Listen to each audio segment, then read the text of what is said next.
чейин деди. Биз суроо бергенде 15-мартка чейин ушу легализация башталат деди. Оформление. Анан рейд совместно жүрөт дейт. До конца жүрөт дейт. Бир машина калбай оформление болгонго чейин жүрөт деди. Токтобойт дейт, рейд токтобойт. Неге деп себебин сураганда айтты да буларчы. Силер законсуз машина айдап жүрөсүңөр дейт. Тек паспортуңар, номуруңар эч кандай базадан чыкпайт. Бирок бирөөнү сүзүп кете турган болсоңор, ал номер сечип алып, ыргытып берип, башка номер тагып алып, айдап кете беришиңер мүмкүн. Элдин коопсуздугу үчүн рейд до конца жүрөт деди.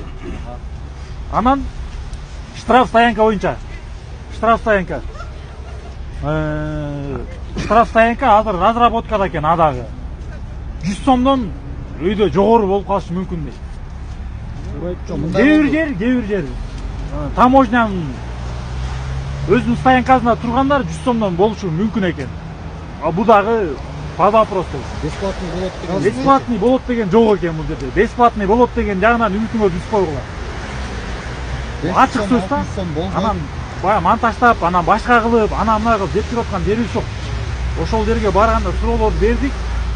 Анан элдин көйгөйү боюнча жанагы бир киши, эки киши айдайт, башка айдабайт.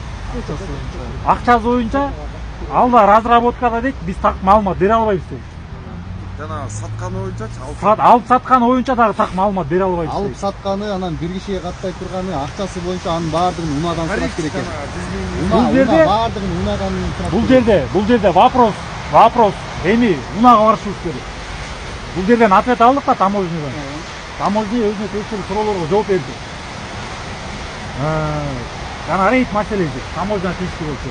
Бул өзүнүн эмесин жооп берди. Ондай суроо бердиңерби? Машина мисалы үчүн биринде чыгат деген, ошо чыгабы, чыкпайбы, ошолдан эмне деп атат? Биринде деп атпайсыңбы?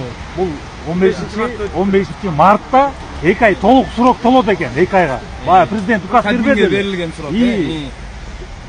Андан кийин токтобойт экен дагы. Дальше Рейд болу берсин. Рейд болу берет. Машиналарды качан чыгарып баштайт? Машиналарды 15-inde айтып атпайбы, легализация уруксат берилгенден кийин анан ошондо өздөрү ачык жарыялайбыз дейт. 15-ine чейин, 15-inde 2 ай болот дейт.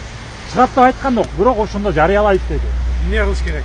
Эмне кылыш керек? Эмне кыласыңар? Кайсы күн чыгарып алып кетесиңер, кайсы күнү чыгарып барып оформуп кетесиңер.